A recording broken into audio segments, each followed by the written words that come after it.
Stop your scrolling and get ready. This is a wild one. So who is the Amazon killer? Between 2003 and 2016, Todd Kohlhepp, also now known as the Amazon killer, murdered 7 people, all while leaving chilling reviews on Amazon of some of his weapons. Let's take it back to South Carolina circa 2003. That year, one of the Palmetto State's coldest murders happened and was left unsolved for years. In Chesney, South Carolina, a bike shop called Superbike was owned by a guy named Scott. He ran the store with his mom, his friend Brian, and mechanic Chris. The store had its regulars in addition to the one-time buyers. One of the regulars was a guy named Noel. He came by Superbike on November 6, 2003 in the afternoon to discover his friends, Scott, Scott's mother, Brian, and Chris all shot dead at the store. He'd called the shop in advance only a half an hour before his arrival, but in that time, some truly gruesome murders took place. Noel called 911 as soon as he saw his friends lying in pools of their own red vital fluid. Police examined each of the victims and how they were shot. The police also noted, strangely, nothing was stolen. There was even an envelope of money resting on the cash wrap. The police then took to looking at the victims and those closest to them. Could they find their killer there? Was this a personal attack? Who might have a motive to do this? Was only one of these victims the target, but possibly things went horribly wrong, ending in multiple killings? It's so wild that nothing was stolen, not even the money. Makes you think, what could possibly have been the motive? Ruling out Noel as having zero motive and ultimately as innocent, they looked further and got a lead, sort of. Someone who had been in the shop earlier on in the day that the murders took place came forward mentioning a man came into the shop and had questions about a bike. The customer seemed to know nothing about bikes, and the conversation between him and the owner Scott was so unusual, it felt important enough to mention to the police. The customer was allegedly laughed out of the store. Unfortunately, his description of the customer was hopelessly unspecific. A white man, aged between 25 and 40, between 175 and 200 pounds, with feathered brown hair. The years tick by, and no other cases seem like this case, and no additional leads or evidence emerges. Seemed like a one-time spree killer with no motive. Little did the police know the killer was at it again.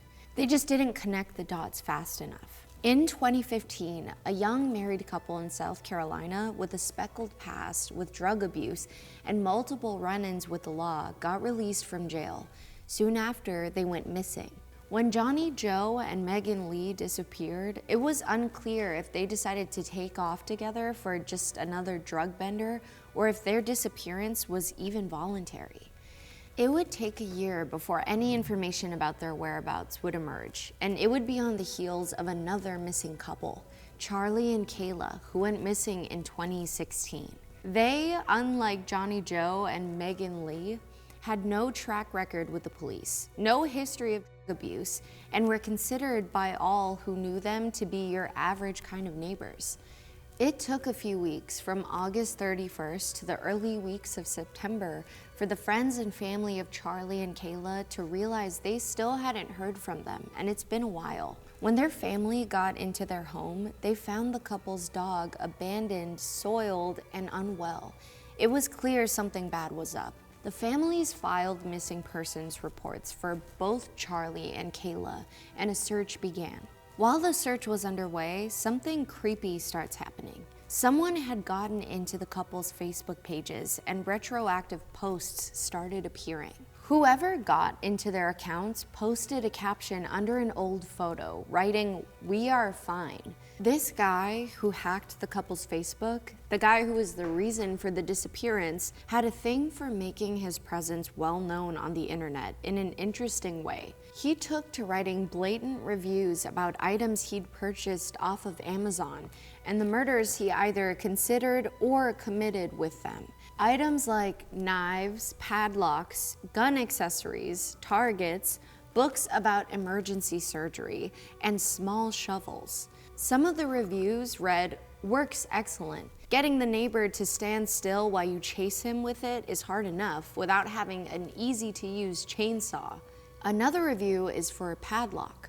The review states, solid locks, have 5 on a shipping container. Won't stop them, but sure will slow them down till they are too old to care. Another horrifying review reads, haven't stabbed anyone yet. But I am keeping the dream alive, and when I do, it will be with a quality tool like this. The police tracked the couple's phone locations to where they were before the phones were shut off or died, leading them to Woodruff, South Carolina, only a few miles from where the couple lived. They also tracked Kayla's Facebook conversation with a man, none other than Todd Kohlhepp. Todd had contacted multiple different women over Facebook, offering legitimate cleaning work on different properties. He was a real estate agent. One of those women was Kayla. Todd himself owned the only 100-acre piece of land in Woodruff as a second property, in addition to his own residence, which he encased with a huge chain-link fence. The old conversations between Todd and Kayla on Facebook sparked the interest of the police, who secured a search warrant for both of Todd's properties. They decided to visit both properties at the same time, in case he attempted to flee or hide something in the time between one police visit and another.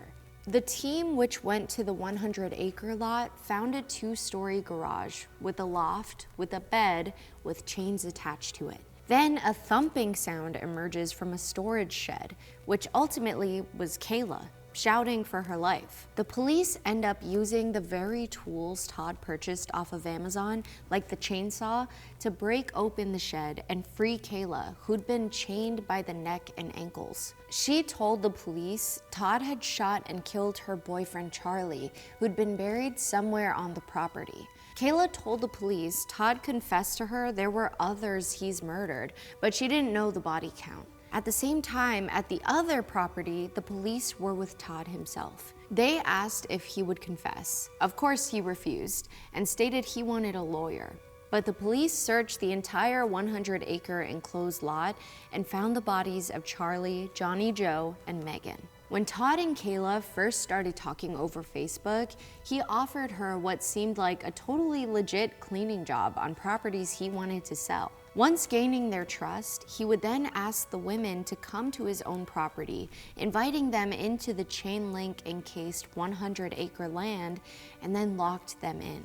In the case of Kayla, once he got her onto his property, he shot Charlie 3 times and then proceeded to keep Kayla in the shed. Earlier, in the case of Johnny Joe and Megan Lee, he did the same kind of thing. He offered Megan Lee work, got her onto his property, then killed her boyfriend. Horribly, he decided to end Megan's life early, as she wouldn't cooperate with his plans for her as his captive. And as far as the Amazon reviews go, the account left over 140 product reviews over the course of 2 years, with some interesting similarities to the alleged timeline of Todd Kohlhepp, who has ultimately been connected to 7 murders so far. Ultimately, Todd Kohlhepp was charged with 7 counts of murder, 2 counts of kidnapping, 1 count of sexual assault, and on May 26, 2017, he pled guilty to 7 consecutive life sentences without the possibility of parole. Todd's mom spoke out about her son on the TV show 48 Hours. She said, "He was very misunderstood. Todd is not a monster. He's not even close to it.